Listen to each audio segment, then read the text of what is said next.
నందకిషోర్ కొన్ని డాక్యుమెంట్స్ని చూసి తల పట్టుకొని కూర్చున్నాడు. ఏవండి, ఇప్పటికే చాలా లేట్ అయింది. ఎంతసేపు పనేనా? కాసేపు వెళ్ళి విశ్రాంతి తీసుకోండి అని అతని వైపు జాలిగా చూస్తూ అంది రజని. ఆమెను చూసిన వెంటనే తన చేతిలో ఉన్న డాక్యుమెంట్స్ని దాచేశాడు నందకిషోర్. చాలా రోజుల నుంచి గమనిస్తున్నాను, మీరసలు రాత్రులు సరిగ్గా నిద్రపోవట్లేదు. అర్ధరాత్రి వరకు పని చేస్తారు, మళ్ళీ పొద్దున్నే పని అంటూ సరిగ్గా తిండి కూడా తినకుండా వెళ్ళిపోతారు. ఇలా అయితే మీ ఆరోగ్యం ఏం కావాలి అని గొంతు పెంచి ప్రశ్నించింది రజని. ఇప్పుడే పని పూర్తి చేశాను. నువ్వెందుకింకా నిద్రపోలేదు అని ప్రశాంతంగా అడిగాడు నందకిషోర్. నాకెందుకో మిమ్మల్ని చూస్తుంటే ఆందోళనగా ఉంది.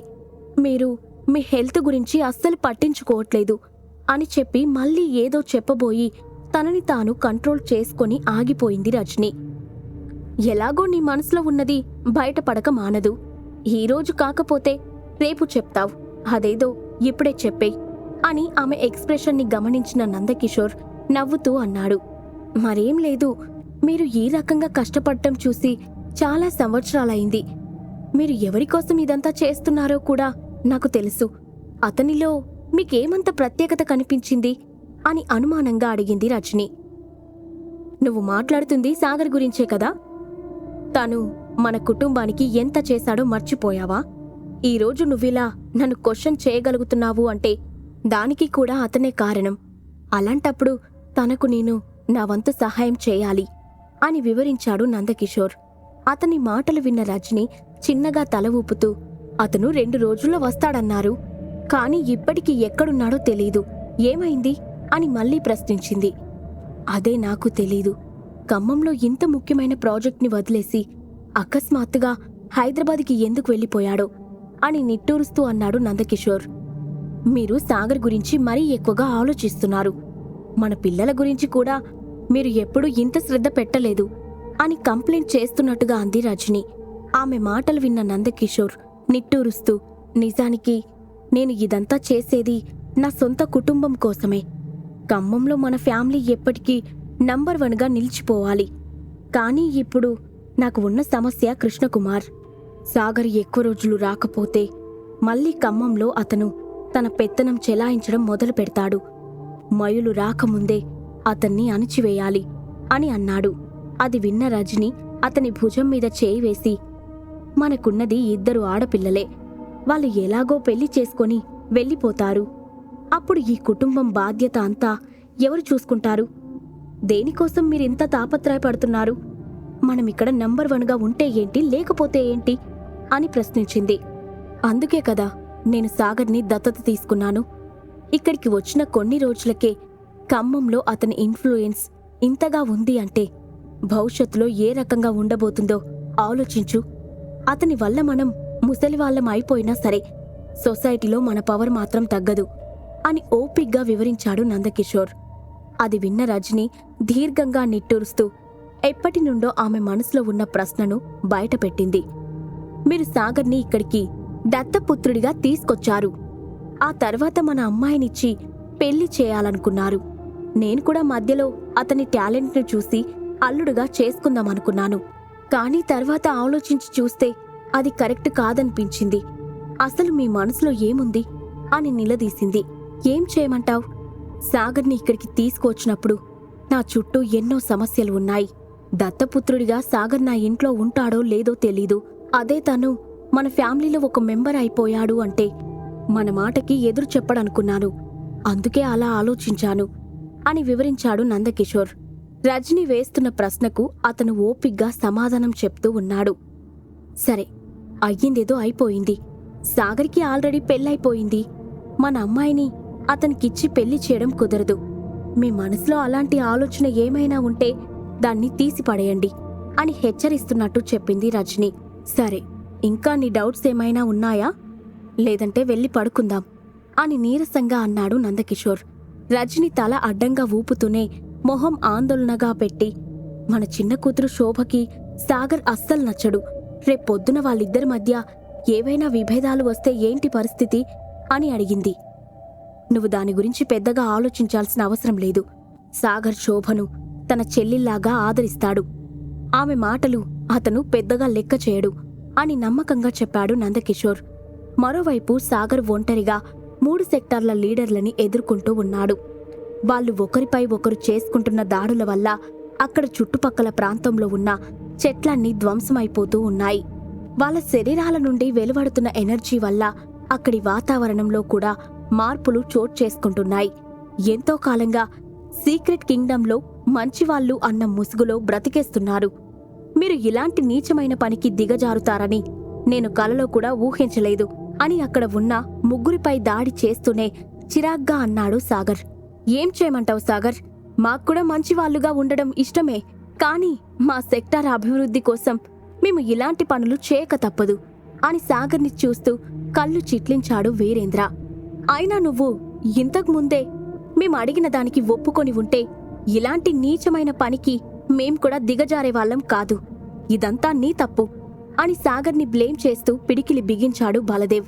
ఇప్పటికైనా మించిపోయింది లేదు. ఈరోజు నువ్వు మాకు సహకరించావంటే నీ వాళ్ళు ప్రాణాలతో బయటపడతారు, లేదా అనవసరంగా అందమైన నీ భార్యను చిత్రహింసలకు గురి చేయాల్సి ఉంటుంది. అది నాకు కొంచెం కూడా ఇష్టం లేదు అని వంకరగా నవ్వుతూ అన్నాడు ధర్మేంద్ర. వాళ్ళు తనని ఎంతగా రెచ్చగొడుతున్నప్పటికీ సాగర్ మొహంలో ఎటువంటి ఎక్స్ప్రెషన్ లేదు. అతను చాలా ప్రశాంతంగా కనబడుతున్నాడు. వాళ్ళ మీద దాడి చేయడం కూడా ఆపేసి చిన్నగా నవ్వుతూ, మీరు కొంచెం కూడా సిగ్గు లేకుండా ఇలా మాట్లాడగలుగుతున్నారు అని అన్నాడు. నువ్వడిగేదానికి ఆన్సర్ ఇవ్వాల్సిన అవసరం మాకు లేదు. మర్యాదగా మేము చెప్పినట్టు చేయి, లేదంటే ఈ రాత్రికి రక్తం కక్కుకొని చస్తావు అని హెచ్చరిస్తున్నట్టుగా అన్నాడు ధర్మేంద్ర. సాగర్ ఏదో సమాధానం చెప్పబోయే లోపు మళ్ళీ వీరేంద్ర కల్పించుకొని, మాకు కావాల్సింది కేవలం పిల్ ఫార్ములా. దాన్ని నువ్వు మా చేతిలో పెట్టావంటే ఇక నిన్ను ఎప్పటికీ డిస్టర్బ్ చేయము. ఫ్యూచర్లో నీకు ఏ ఇబ్బంది వచ్చినా నీకోసం ముందుండి మేము పోరాడతాము. మనం మంచి స్నేహితులుగా మారొచ్చు అని నమ్మకంగా చెప్పాడు. వాళ్ళ కాన్వర్జేషన్తో విసిగిపోయిన బలదేవ్ చిరాగ్గా మొహం పెట్టి, ఇంకా వీడితో మాటలేంటి? కాళ్ళు చేతులు విరక్కొట్టి వాడి దగ్గర నుంచి పిల్ ఫార్ములాని తీసుకోండి అని ఆవేశంగా అన్నాడు. ఓయ్ ముసలోడా, ఎందుకంతగా ఆవేశపడిపోతున్నావు? ఈ వయసులో నీకలాంటివి సెట్ అవ్వవు అని తెలుసు కదా. ఇక మీ ఇద్దరు ఏంటి పెద్ద నీతిమంతుల్లాగా మాట్లాడుతూ ఉన్నారు? మీ మనసులో ఏముందో నేను కనిపెట్టలేననుకుంటున్నారా? ఈ రాత్రికి నేను మీకు పిల్ ఫార్ములానిస్తే తర్వాత నేను ఇక్కడి నుండి ప్రాణాలతో బయటకు వెళ్ళను అని నవ్వుతూనే చెప్పాడు సాగర్. సాగర్ వాళ్ళ మనసులో ఏముందో తెలుసుకోలేనంత అమాయకుడు కాదు. సాగర్, నువ్వు మరీ మొండికేస్తున్నావు కాబట్టి ఈరోజు నరకానికి పోయాక మమ్మల్ని తిట్టుకోకు అని జాలిగా మొహం పెట్టి అన్నాడు ధర్మేంద్ర.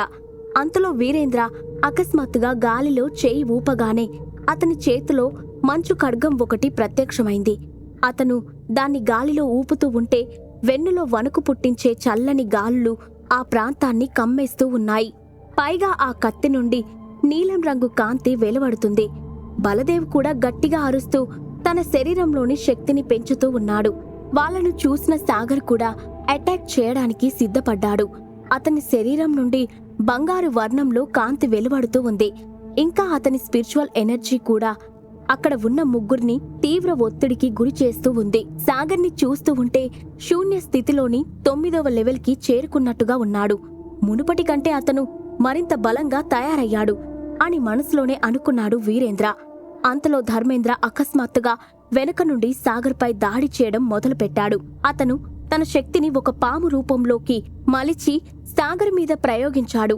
ఆ సమయంలో సాగర్ అప్రమత్తంగా లేకపోవడంతో అది అతని శరీరాన్ని తాకింది. సాగర్కి గుండెలో విపరీతమైన నొప్పి మొదలైంది. అతను ఎలాగో ఆ పామును నాశనం చేసేశాడు. అది చేసిన దాడి వల్ల అతని వేగం తగ్గిపోయింది. అదే అదను చూసుకొని వీరేంద్ర నేలపై బలంగా తంతూ గాల్లోకి ఎగిరి తన చేతిలోని కత్తితో సాగర్పై దాడి చేశాడు. సాగర్ ఆ దాడిని సమర్థవంతంగా ఎదుర్కొన్నాడు. మీ కత్తి పవర్ సూపర్గా ఉంది. హై లెవెల్ కల్టివేటర్స్ కూడా దాన్ని ఎదుర్కోలేరు అని నవ్వుతూ అన్నాడు సాగర్. అంతలోనే అతను ఊహించిన విధంగా ధర్మేంద్ర, వీరేంద్ర ఇద్దరూ గాలిలోకి ఎగిరారు. వాళ్ళు కళ్ళు మూసుకొని ఏవేవో మంత్రాలు చదవడం మొదలుపెట్టారు. సాగర్ వాళ్ళని అయోమయంగా చూస్తూ ఉన్నాడు. అక్కడ ఏం జరుగుతుందో అతనికి అర్థం కావట్లేదు. మళ్ళీ అంతలోనే ధర్మేంద్ర, వీరేంద్రలు కళ్ళు తెరిచి ఒకరినొకరు సూటిగా చూసుకున్నారు. వాళ్ళ కళ్ళ నుండి నిప్పులు వెదజల్లుతూ ఉన్నాయి. వాళ్ళు చేతి నుండి ఉరుములు సృష్టించగలుగుతున్నారు. అది చూసిన సాగర్ కళ్ళు పెద్దవి చేశాడు. ఇదే బుక్ సెక్టార్ సీక్రెట్ టెక్నిక్ అని చిన్నగా అన్నాడు. అప్పుడు వీరేంద్ర గంభీరమైన గొంతుతో, సాగర్, మా సీక్రెట్ టెక్నిక్ ని ఎదిరించి బయటపడినవాడు ఎవడూ లేడు. ఇప్పటికీ మించిపోయింది ఏమీ లేదు. పిల్ ఫార్ములా ఇస్తే నిన్ను విడిచిపెడతాను. నిన్ను చంపాలనే ఉద్దేశం నాకస్సలు లేదు అని అన్నాడు.